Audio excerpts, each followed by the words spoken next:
आज की मुरली शुरू करने से पहले हम मुरली के मुख्य बिंदु देख लेते हैं कि बाबा ने मुरली में क्या करने के लिए कहा है और क्या नहीं करने के लिए कहा है। ओम शांति। क्या करना है और क्या नहीं करना है, मुरली से विषयवार समझ।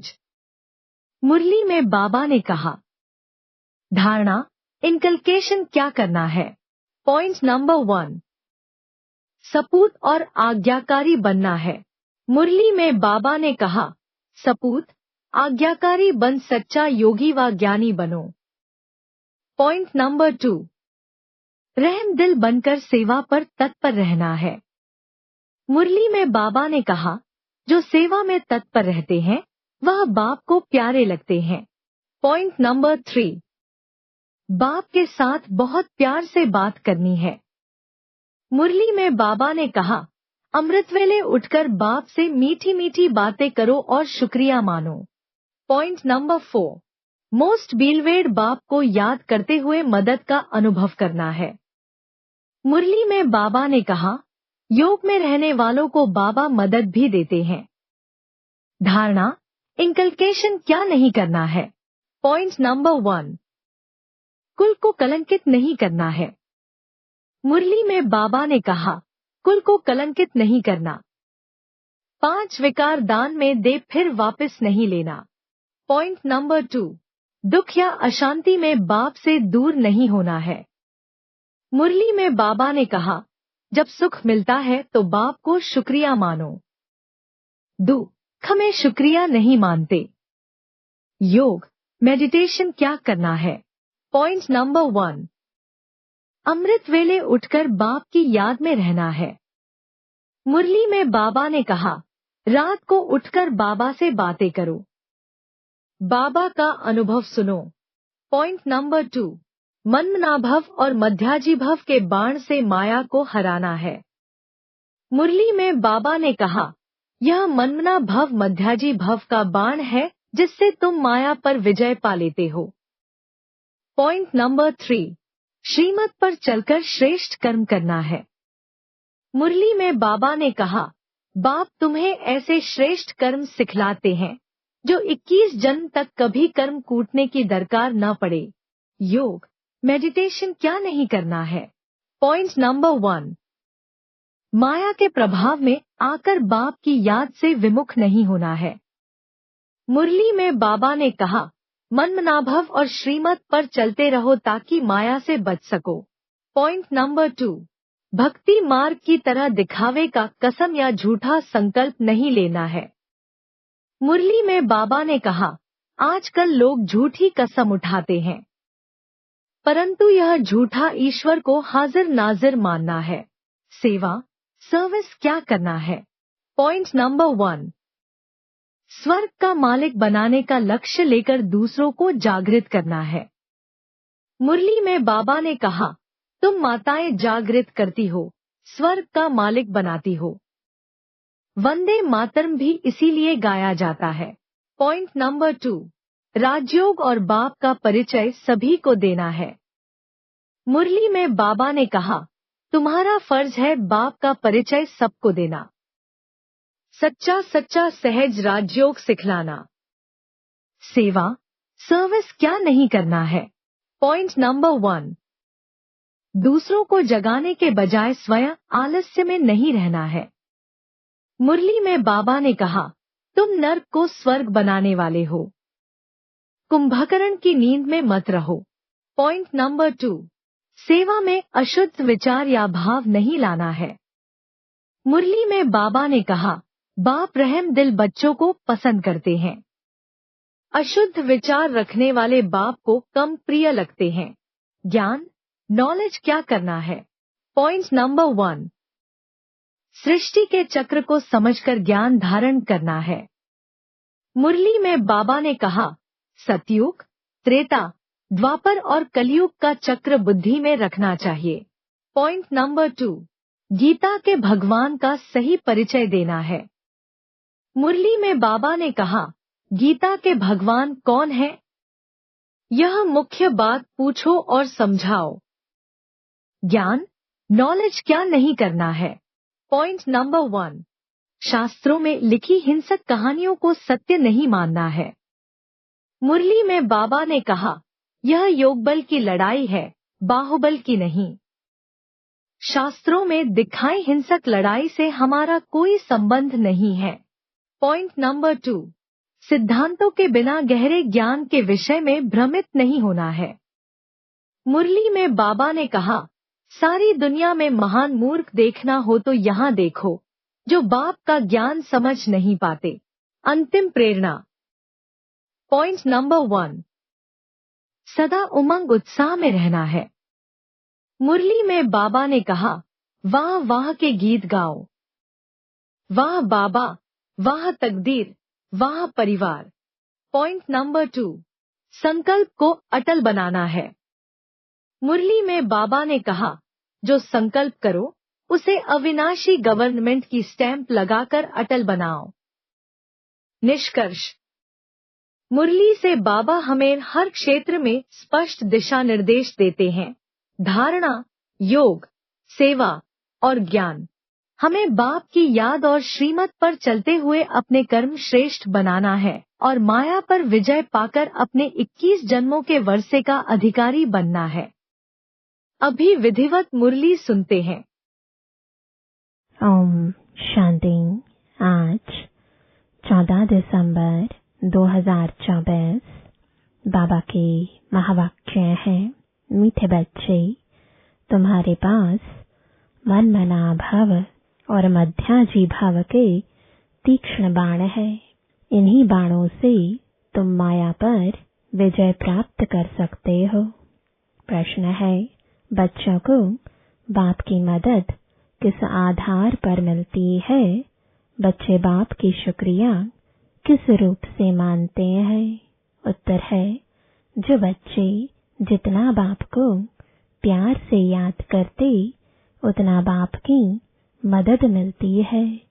प्यार से बातें करो, अपना कनेक्शन ठीक रखो, श्रीमत पर चलते रहो तो बाप मदद करता रहेगा।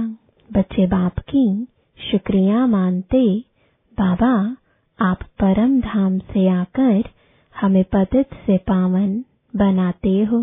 आपसे हमें कितना सुख मिलता है, प्यार में आंसू भी आ जाते हैं। ओम शांति। बच्चों को सबसे प्रिय है माँ और बाप, और माँ बाप को फिर बच्चे हैं बहुत प्रिय। अब बाप, जिसको त्वमेव माताश्च पिता कहते हैं, लौकिक माँ बाप को तो कोई ऐसे कह ना सके। यह महिमा है जरूर, परंतु किसकी है यह कोई जानते नहीं। अगर जाने तो वहां चला जाए और बहुतों को ले जाए, परंतु ड्रामा की भावी ही ऐसी है। जब ड्रामा पूरा होता है तब ही आते हैं। आगे मूवी नाटक होते थे। जब नाटक पूरा होता था तो सभी एक्टर्स स्टेज पर खड़े हो जाते थे। यह भी बेहद का बड़ा नाटक है। यह भी सारा बच्चों की बुद्धि में आना चाहिए। सतयुग, त्रेता, द्वापर, कलयुग, यह सारी सृष्टि का चक्र है। ऐसे नहीं मूल वतन सूक्ष्म वतन में चक्र फिरता है। सृष्टि का चक्र यहाँ ही फिरता है। गाया भी जाता है एक ओंकार सतनाम। यह महिमा किसकी है? भल ग्रंथ में भी सिख लोग महिमा करते हैं। गुरु नानक वाच अब एक ओंकार, यह तो उस एक निराकार परमात्मा की ही महिमा है। परंतु यह लोग परमात्मा की महिमा को भूल गुरु नानक की महिमा करने लगते हैं। सतगुरु भी नानक को समझ लेते हैं। वास्तव में सृष्टि भर में महिमा जो भी है उस एक की ही है और कोई की महिमा है नहीं। अभी देखो ब्रह्मा में अगर बाबा की प्रवेशता नहीं होती तो यह कौड़ी तुल्य है। अभी तुम कौड़ी तुल्य से हीरे तुल्य बनते हो परम पिता परमात्मा द्वारा। अब है पतित दुनिया, ब्रह्मा की रात्रि।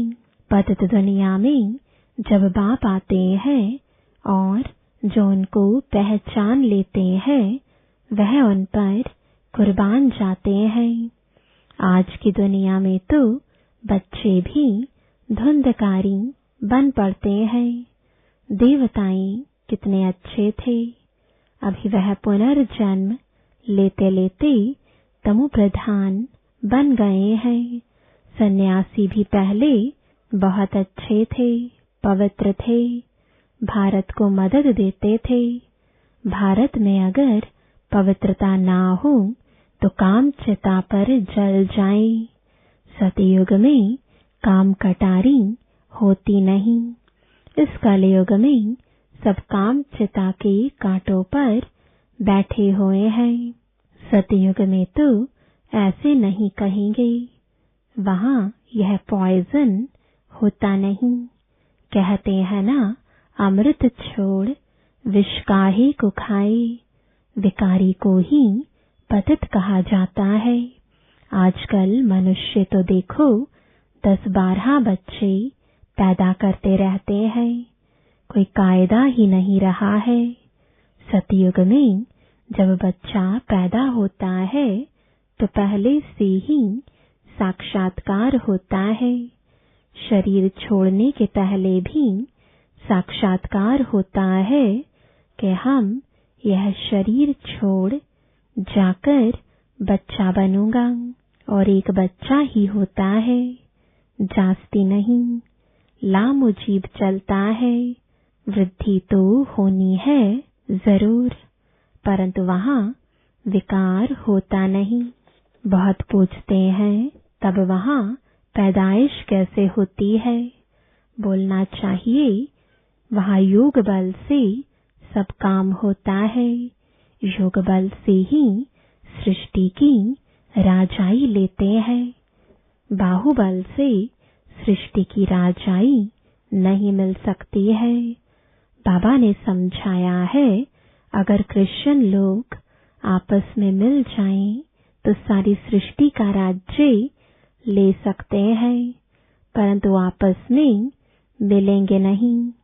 लॉ नहीं कहता। इसलिए 2 बिल्ले आपस में लड़ते हैं तो माखन तुम बच्चों को मिल जाता है। श्री कृष्ण के मुख में माखन दिखाया है। यह सृष्टि रूपी माखन है। बेहद का बाप कहते हैं, यह योग बल की लड़ाई शास्त्रों में गाई हुई है, बाहुबल की नहीं।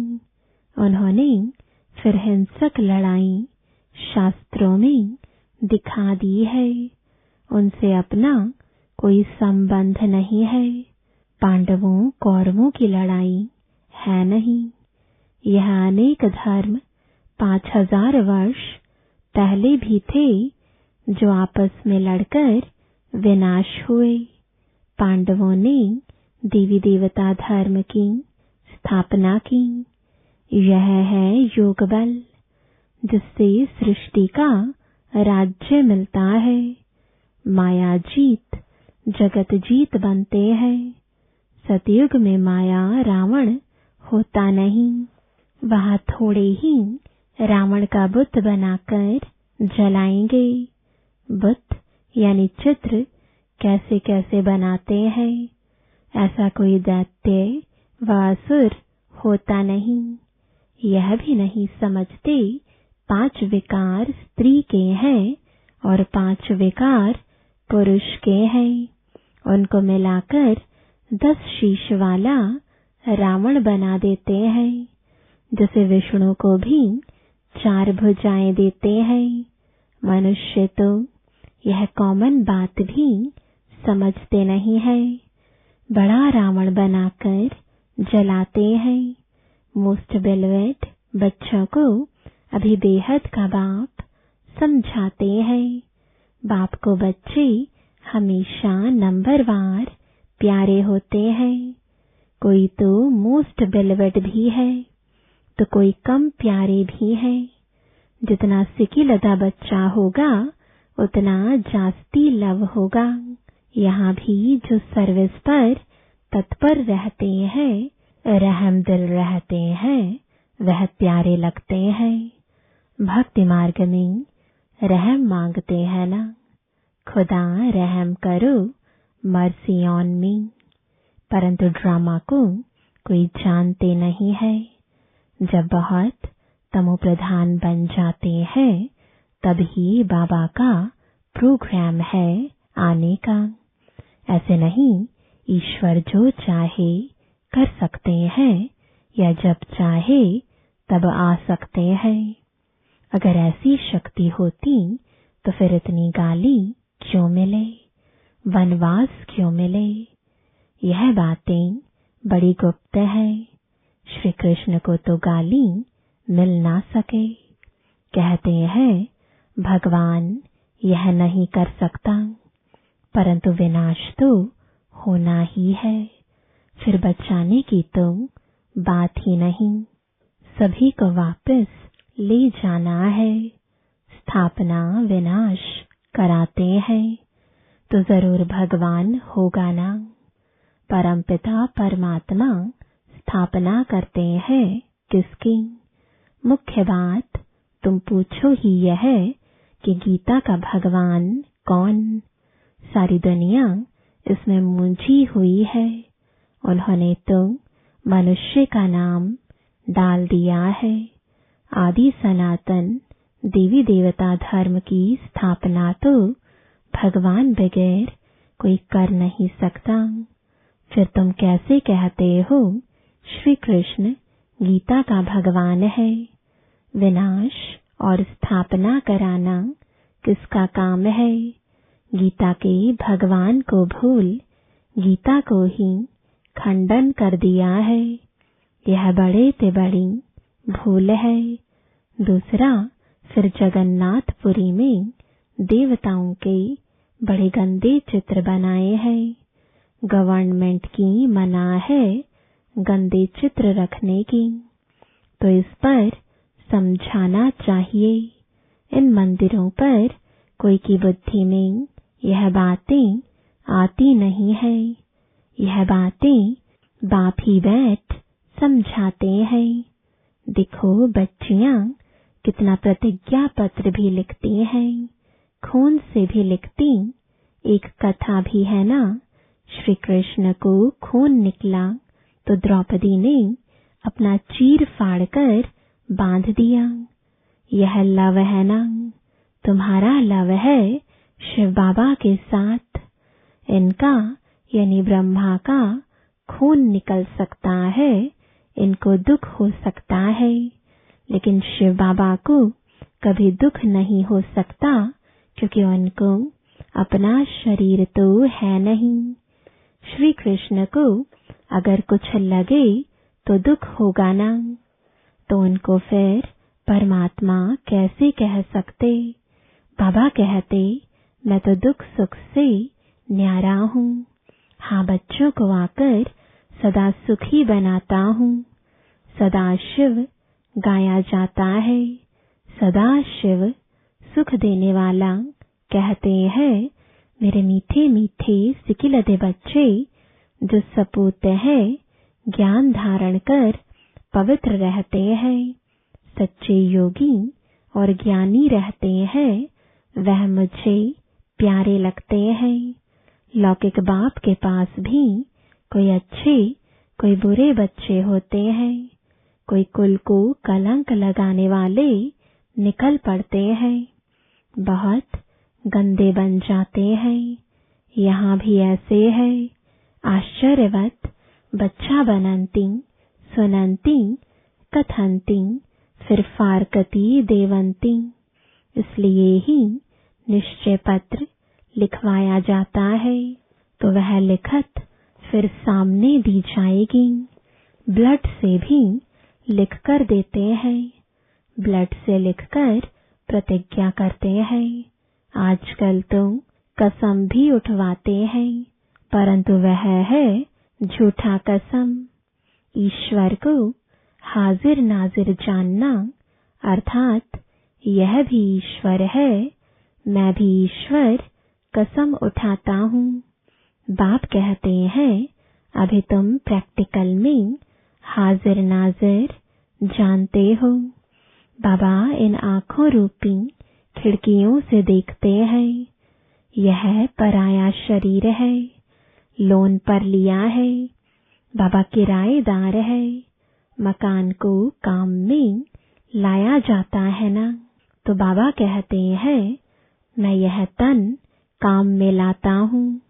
बाबा इन खिड़कियों से देखते हैं, हाजिर नाजिर है। आत्मा जरूर ऑर्गन से ही काम लेगी ना। मैं आया हूँ तो जरूर सुनाऊंगा ना। ऑर्गन्स यूज करते हैं तो जरूर किराया भी देना पड़ेगा। तुम बच्चे इस समय नर्क को स्वर्ग बनाने वाले हो। तुम रोशनी देने वाले, जागृत करने वाले हो। और तो सब कुंभकर्ण की नींद में सोए पड़े हैं। तुम माताएं जागती हो, स्वर्ग का मालिक बनाती हो। इसमें मेजॉरिटी माताओं की है, इसलिए वंदे मातरम कहा जाता है। भीष्म पितामह आदि को भी तुमने ही बाण मारे हैं। मन मना भव मध्याजी भव का बाण कितना सहज है। इन्हीं बाणों से तुम माया पर भी जीत पा लेते हो।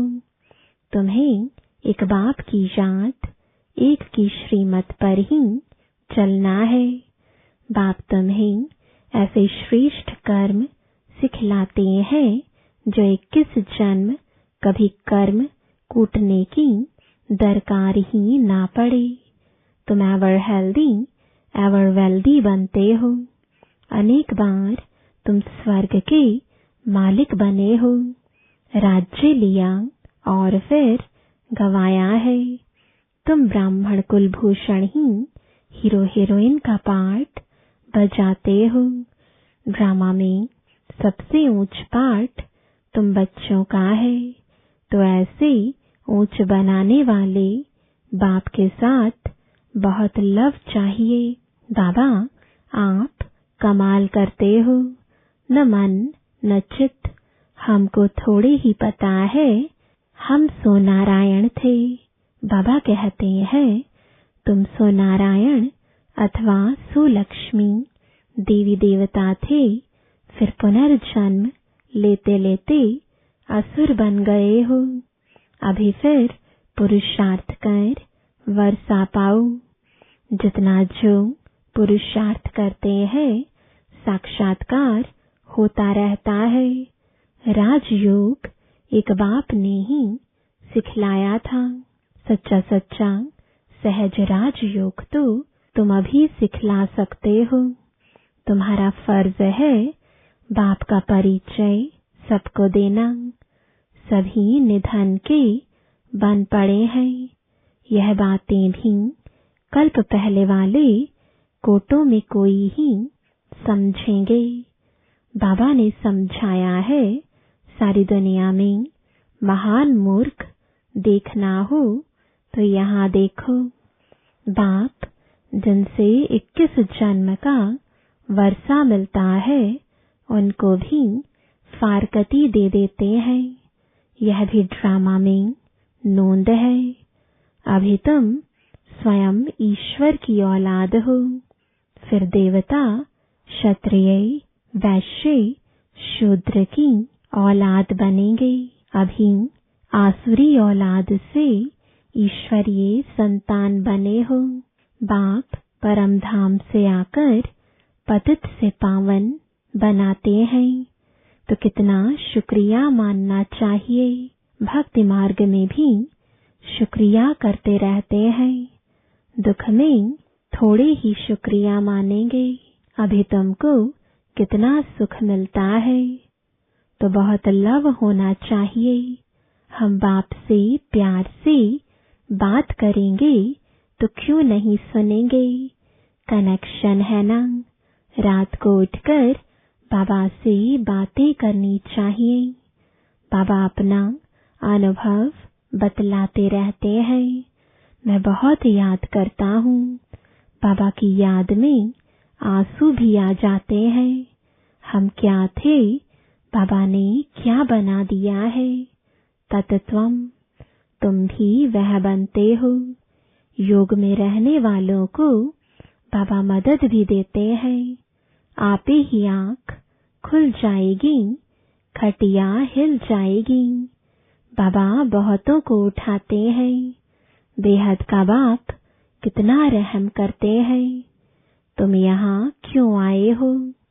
कहते हो बाबा भविष्य में श्री नारायण को वरने की शिक्षा पाने आए हैं, अथवा लक्ष्मी को वरने लिए यह इम्तिहान पास कर रहे हो। कितना वंडरफुल स्कूल है, कितनी वंडरफुल बातें हैं। बड़े से बड़ी यूनिवर्सिटी है, परंतु गॉडली यूनिवर्सिटी नाम रखने नहीं देते हैं। एक दिन जरूर मानेंगे, आते रहेंगे, कहेंगे बरोबर कितनी बड़ी यूनिवर्सिटी है। बाबा तुम अपने नैनों पर बिठाकर तुमको पढ़ाते हैं, कहते हैं तुमको स्वर्ग में पहुंचा देंगे। तो ऐसे बाबा से कितनी बातें करनी चाहिए। फिर बाबा बहुत मदद करेंगे। जिनके गले घुटे हुए हैं उनका ताला खोल देंगे।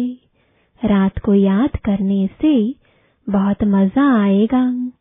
बाबा अपना अनुभव बतलाते हैं। मैं कैसी बातें करता हूँ अमृत वेले। बाप बच्चों को समझाते हैं, खबरदार रहना, कुल को कलंकित नहीं करना। 5 विकार दान में दे, फिर वापस नहीं लेना। अच्छा, मीठे मीठे सिकिलदे बच्चों प्रति माता पिता बाप दादा का याद प्यार और गुड मॉर्निंग। रूहानी बाप की रूहानी बच्चों को नमस्ते।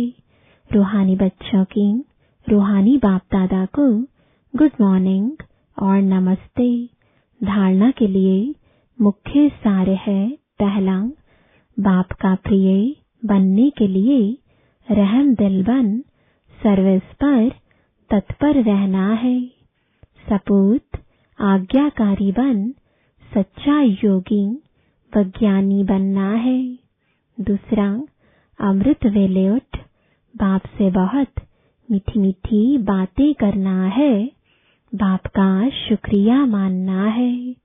बाप की मदद का अनुभव करने के लिए मोस्ट बेलवेड बाप को बड़े प्यार से याद करना है।